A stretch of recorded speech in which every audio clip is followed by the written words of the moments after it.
Welcome back to Old School Sports and a new entrant in our Out of the Park Baseball tutorial series, 5 Tips to Improve Your Pitching Staff. Out of the Park Baseball 25 is going to be out in less than 2 weeks at this point, and excitement about the game is increasing. Sounds like there's going to be some really cool features in the new version of the game. But whether you're playing an existing version of the game or you plan to be playing the new one when it's out shortly, my hope is that this video will give you some tips on how to improve your pitching staff. We're going to use the Out of the Park Baseball 24 playthrough with an expansion team in Buffalo, New York, the Buffalo Wings, that I've been playing over the last 10 months to give some examples of some of the things that should be able to help your pitching staff. I tend to focus a bit more on pitching and defense. As a failed pitcher myself, I always have a soft spot for pitchers.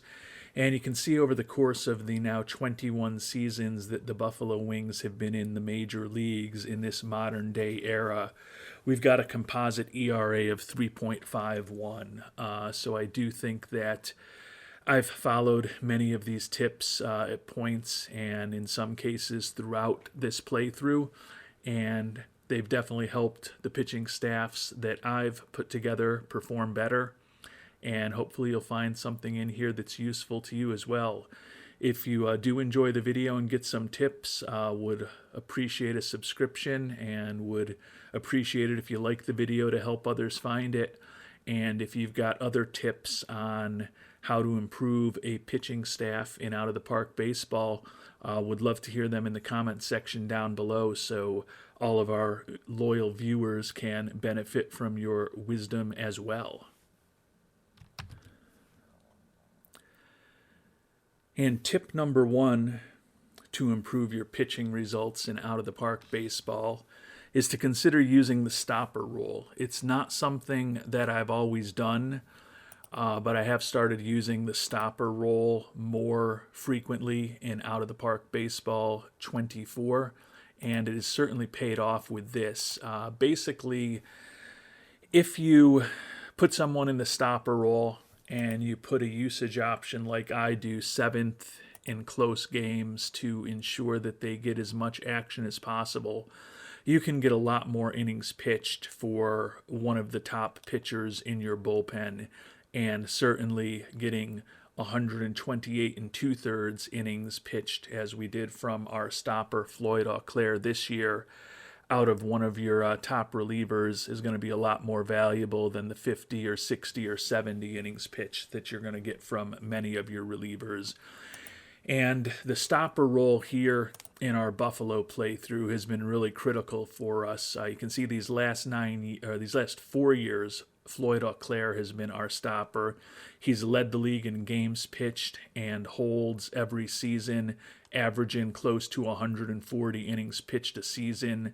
And during his Buffalo career, which does include 1 year as a starter, admittedly, his ERA has been 2.69. He won the Mariano Rivera Award a couple of years ago, and I think coming off of this brilliant year he had this year with 186 strikeouts in just 128 2/3 innings with a 1.54 ERA, he's probably going to get some pretty significant consideration for a second Mariano Rivera Award. So if you have a pitcher that you believe is a superior reliever and you're not going to be playing out every game where you're making all of the decisions, I tend to play general manager, so I don't make all the decisions during the game. Putting someone into the stopper role can be a great asset to ensure that that pitcher gets a lot more action. Frequent commenter and viewer of the channel, DLL First Baseman 14, has noted that he has been using 2 stoppers at times, one righty and one lefty, and I believe he says he can get about 250 plus innings from those 2. So that's certainly an option if you want to really maximize the innings that two pitchers out of your bullpen are going to get. It's possible something like that could make my bullpen even more effective.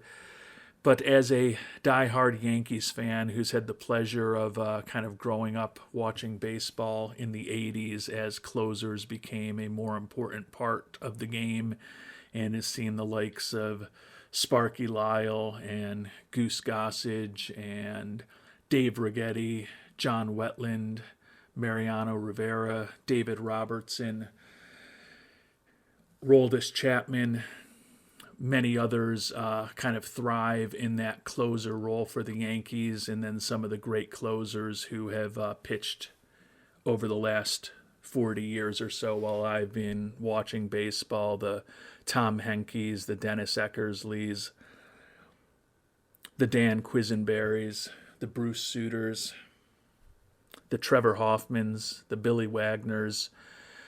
I just can't wean myself off of that closer role. So I think it's fair to say that if you use two stoppers and one of them, as I said, is a righty and one is a lefty, you can probably generate even more innings pitched from your top relievers. And as I said earlier, getting more innings out of your better relievers is certainly valuable. And it also ensures that you'll have a big-time pitcher who's brought into pretty significant situations. Now, you may look at Auclair and say, yeah, of course this guy is a great stopper. He's a brilliant pitcher with 3 incredible pitches and stuff that is off the charts. And that's certainly true, and that helps his results be better than many people you would put into the stopper role. But that's kind of the whole point. If you've got a pitcher with pretty good stamina, or even in the case of Auclair, not necessarily exceptional stamina, and you want to get a lot of high-quality, high-leverage, important innings from top pitchers, adding a stopper or two into your pitching rotation may be a way to do that.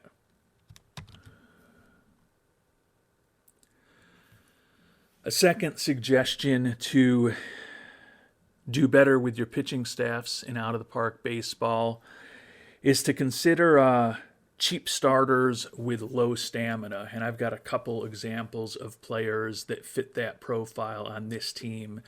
And the reason I suggest those players is that you can generally sign them to pretty reasonable contracts. We look at Luis Palencia here, who's got plus stuff, plus movement, plus control. He does have more than the 3 pitches. Actually, he's got 4 pitches, but you'd want at least 3 for a starter. But his stamina at only 40 is borderline, and he's also fragile physically. So he's certainly not a perfect pitcher. And if you look at the pitching stats at the major league level for him over the course of his career with us, he hasn't actually even started a game for us. But he has been a very solid pitcher, putting up a 3.74 ERA over the course of parts of 5 seasons in the major leagues.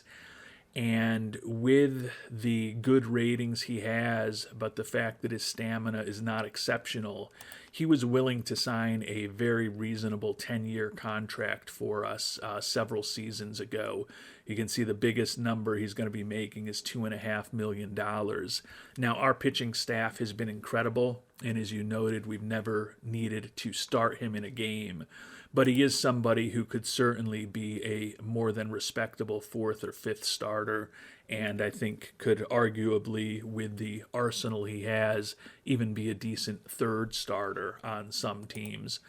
Another example of a player on our team who fits this profile is Simeon Manelli. His stamina is a little better at 45. Another guy with plus stuff, plus movement. His control is only average. He's durable rather than fragile, so he's got that going for him. And he's also got a 4-pitch arsenal, so although his stamina is not off the charts, he could certainly start for us if we needed him to. Also throws in the mid to high 90s. And similar to Palencia, he's got a lot of good personality traits, so there's a lot of things to like about him. But similar to Palencia, early in his career, we signed Manelli to a long-term extension, 10 years, $31 million total. So more year, or not the same number of years, but more dollars per year than we paid with Palencia. But when you look at his profile, the most that we'll potentially be paying him in a season is $4 million. And he's a guy who, for most of the next half decade, is going to be making $2.5 to $3.5 million a year. And he is a guy who has been a fourth or fifth starter for us for 3 straight years. Our pitching staff has gotten so good that we bounced him out of the rotation this year. But over the course of over 520 major league innings, the 28-year-old Manelli has put up a 3.30 ERA, 124 ERA plus, 96 FIP minus, and has been a pretty valuable pitcher for us over the years. And he is a guy who could certainly, similar to Palencia, be a fourth or fifth starter. You can see the results from those 3 years where he was a starter for us. 14-3, 7-6, and 9-7 were his records. So a winning record every season, and his average year over those seasons was 10 wins and 5 losses. So he's only a 5-inning guy with the low stamina that he does have. So that means he's probably not going to get as many decisions as some pitchers. But the ability to have a guy who is certainly an above average pitcher in the rotation if you need him, and locked up for, in the case of Manelli, $2.5 to $3.5 million a year, and in the case of Palencia, even less money than that, makes me think that trying to lock up these good pitchers who are kind of tweeners, they're not really viewed as big-time starters because they don't have that 50, 60, 70 stamina. You can sign them for relatively bargain basement contracts, lock them up for the long term. Worst case scenario, they're a reasonably priced reliever for you. And if you do end up using them in the rotation, you can get a real good bargain, because you look at Palencia and Manelli especially and the numbers that they've put up.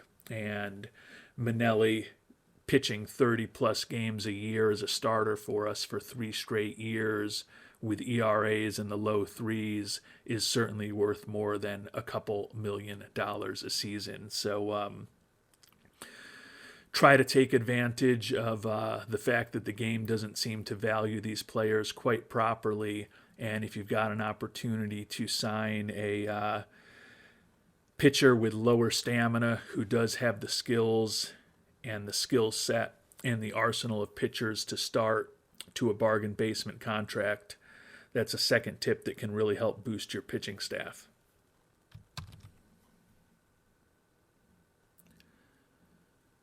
My third tip to improve your pitching staff in OOTP is likely to be a controversial one, and it does come with a caveat that I will share right now.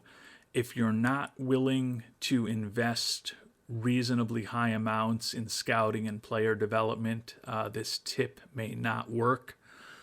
You can see here we've got very significant scouting and player development budgets. These are as high as they've been through this playthrough, but they haven't always been this high. I'd say over the past 10 to 15 years, we've probably averaged 15 to 17 million for our scouting budget, and we've probably typically been in the $32 to $36 million range in our player development budgets. So still both way above the baseline. But if when you play OOTP, you tend to invest significantly less than the baseline in scouting and player development, and or you can't trust yourself to not raid those budgets when the free agent market opens up every year, then this tip probably won't work as well for you. But if you are willing to put money in scouting and in player development, my third tip, and I know that there's going to be a lot of people who don't like this one, but my third tip to improve your pitching staff is to draft high school pitching prospects. It is something that I've done pretty frequently in this playthrough, and I have gone back preparing for this episode, and I've looked at the drafts from 2032 to 2041. So 10 years of drafts that are now 5 to 15 years ago. Because at this point in those drafts, not everyone from the last couple of drafts is completely developed and completely played out. But we kind of have a pretty good sense of what we've gotten. And over those 10 years of drafts, we have picked 24 high school pitchers between rounds 1 and 5. So pretty close to half of our first through fifth round draft picks over that decade were high school pitchers. And if you read some of the message boards on OOTP and even the comment section to some of my videos, there is a large contingent that is strongly against picking high school pitchers, believing that the boom to bust ratio is heavily in favor of the busts, and it's just not a wise investment. And I've gone back and I've looked at how those pitchers performed.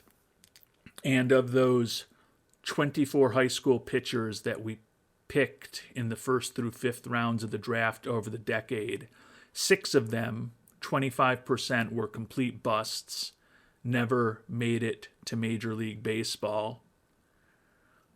But 12 of them, 50% of those pitchers, pitched in the majors at some point and were at least useful major league pitchers, not necessarily stars, but solid major leaguers. And there's also a few of the younger players who I put in that category that could still get better.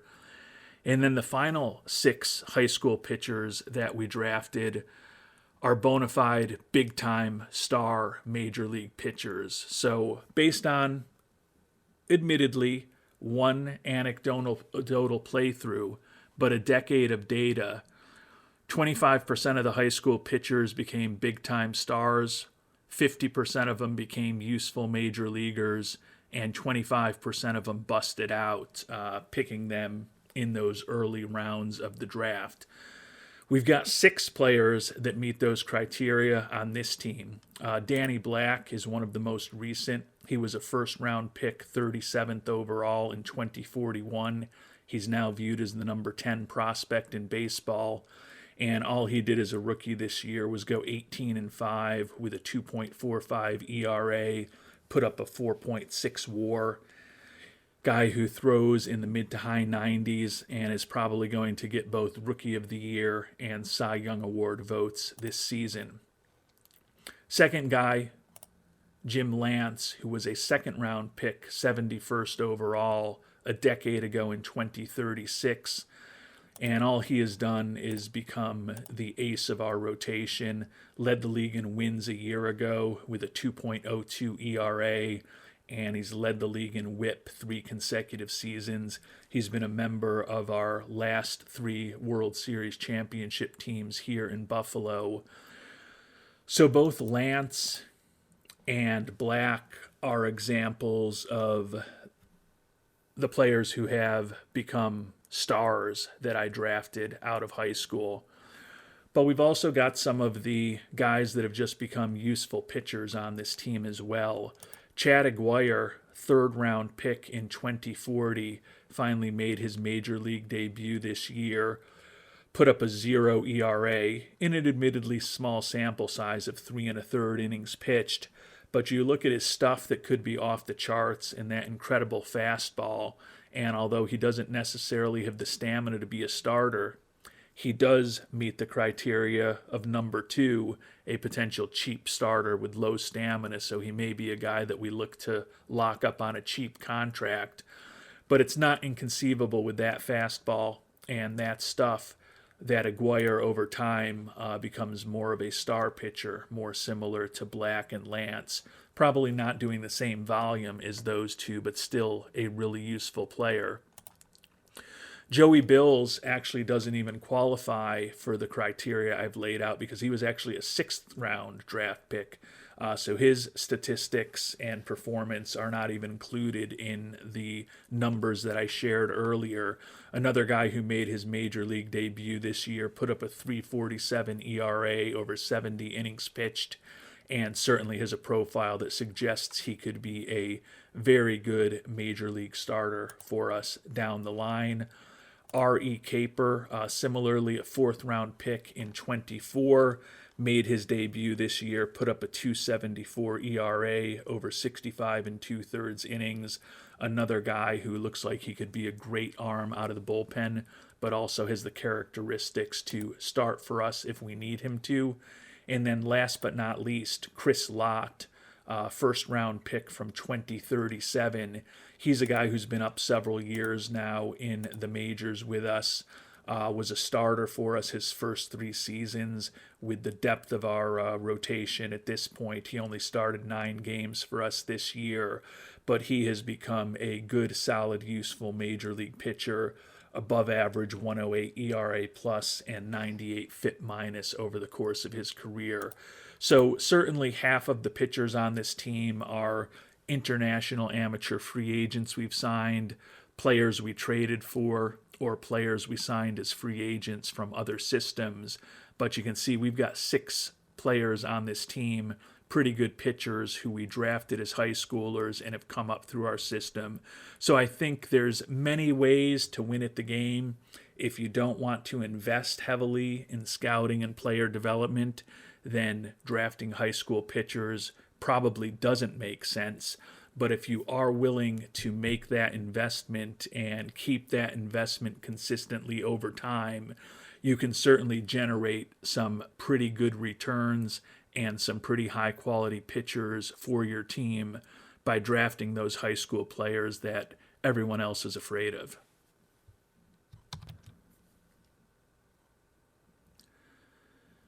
Tip number 4 isn't necessarily a way to improve your pitching staff per se, but it's to improve the results that you get from your pitching staff. And that's to ensure that you build your pitching staff to take advantage of your ballpark. Now, looking at our Buffalo Wings, we have a very generic park. Fewer home runs than normal get hit here, more doubles and triples, and pretty down the middle in terms of the batting averages that take place here at Solon Field in Buffalo. So I haven't had to give it a ton of thought, quite honestly, when building my pitching staff. But most of the parks in the game have more quirks than ours does. And particularly if you build a custom ballpark, you can do all sorts of crazy things.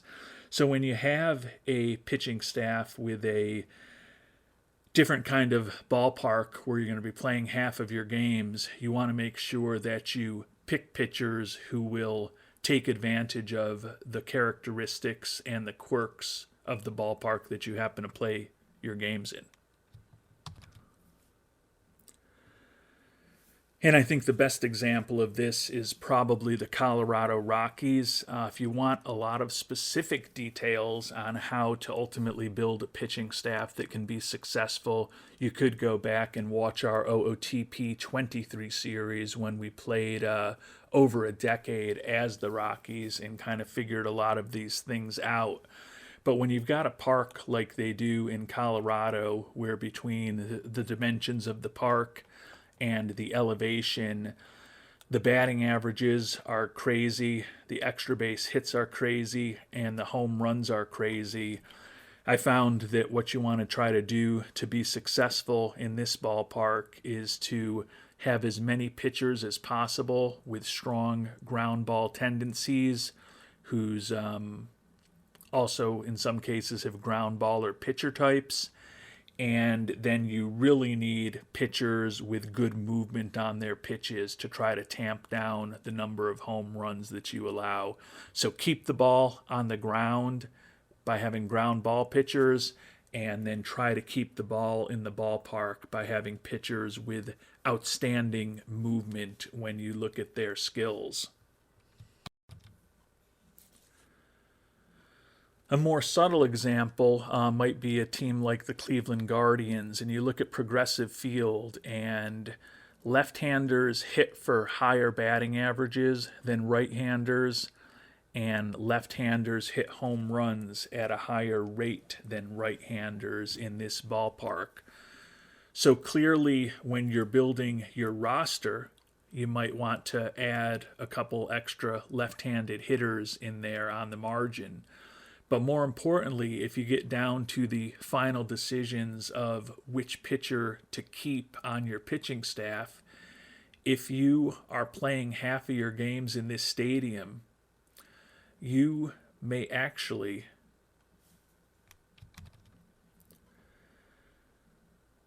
want to go with a left-handed pitcher rather than a right-handed pitcher if you've got two players with similar quality to be the final starter in your rotation or the last arm out of your bullpen, because having that left-handed pitcher is going to encourage other teams to put a right-handed batter against that left-handed pitcher of yours more often than not. And we know that on the margins, the park is going to favor that matchup for you a little bit more. If you've got a pitcher that's clearly better, who's a right-handed pitcher than the left-handed pitcher, this probably doesn't make sense. But in the event of a real close situation or a tie, take a look at your ballpark, and that may kind of give you a hint as to which direction to go. Sticking in the same division but moving north to Detroit and Comerica Park, you've got the exact opposite situation where right-handed batters do better both in terms of their batting average and in terms of hitting home runs. So this is a situation where on the margin, if you're running the Detroit Tigers, maybe you have an extra right-handed arm or two in your bullpen or your rotation to encourage more left-handed hitters, knowing that the park is going to help you a little bit compared to whether you were facing more right-handed batters.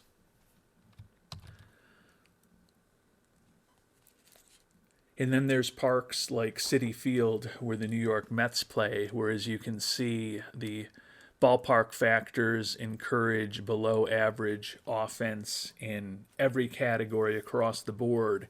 And these are the situations where if you have a pitcher whose movement is perhaps not as good on their pitches and they're going to be giving up a few more home runs, a park like this, a player like that may work a little better in. An even better example of that kind of situation than even the Mets would be certainly Oracle Park and the Giants, where it's incredibly hard to hit home runs.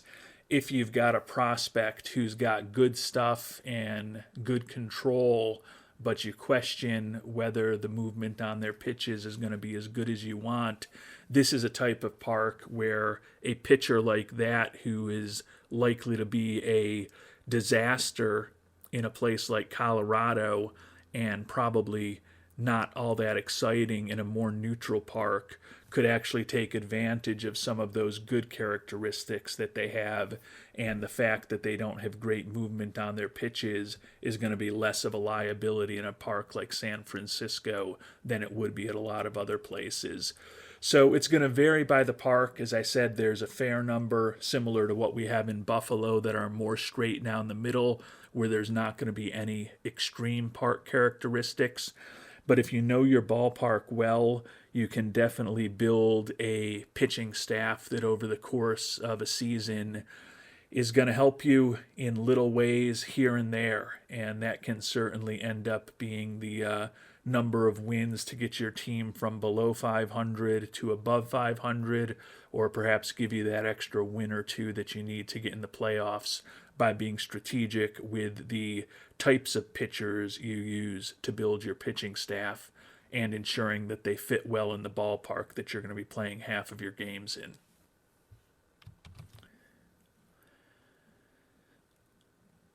And my fifth and final tip to improve your pitching staff in out-of-the-park baseball is to get a good defensive catcher and not to ignore your defense.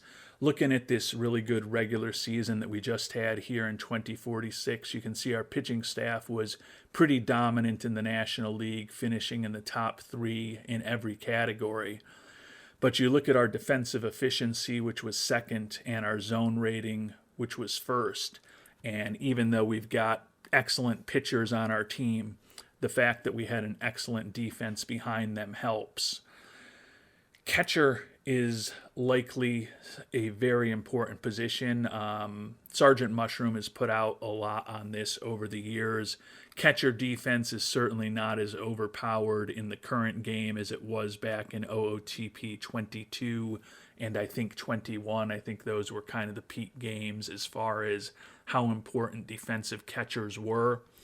But you can see that on my team. I've got Juan Ramirez, who's got 65 catcher ability and a 70 catcher arm as my starting catcher. And our backup catcher, Steve Banks, doesn't have quite the same catcher arm, but still has outstanding catcher ability. It's hard to quantify, but having a good defensive catcher certainly will, over time, help your pitching staff perform better. And if you're going to invest a lot of money in building a good pitching staff, having an excellent defensive catcher and hopefully 2 excellent defensive catchers is a good way to help ensure that you get the most out of those pitchers that you're investing heavily in. Away from the catchers, you want to invest in good defense as well up the middle.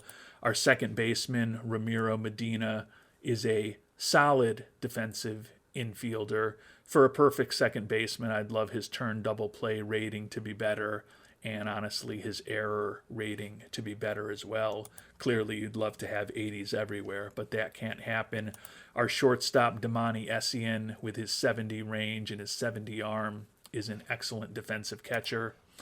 And then our center fielder, Ishmael Velasco, who's got 65 range and a 60 error rating, is not necessarily a gold glove center fielder. In fact, he's never won a gold glove in the course of his relatively impressive young career. But he is still a more than competent defensive center fielder. So focus on having a really good defensive catcher, and then also try to be as strong up the middle as possible with your defense. And it's going to make things much easier for your pitching staff, and that's ultimately going to show up in better results for your team, particularly on the mound. And with that, we're done. 5 quick tips to improve your pitching performance in your pitching staff and out of the park baseball. Number 1, consider using the stopper rule. Number 2, find cheap starters with lower stamina and try to sign them to long-term extensions while they're cheap. Number 3, the most controversial one, it's okay to draft high school pitchers as long as you invest a reasonable amount in scouting and player development. Number 4, build a pitching staff that takes advantage of the quirks and the idiosyncrasies and the dimensions of your ballpark. And number 5, make sure you've got a good defensive catcher and that you've got good defense in general, especially up the middle. And I think if you follow these 5 tips, you'll definitely get better results from your pitching staff and hopefully ultimately win more games. If you've got other tips on ways to improve a pitching staff, would really appreciate it if you put them in the comment section down below. And if you've got any other tips on how to win the game, even if they don't relate to pitching, would love to hear those as well. Thanks again for watching, and until our next tutorial, hope you have a great day.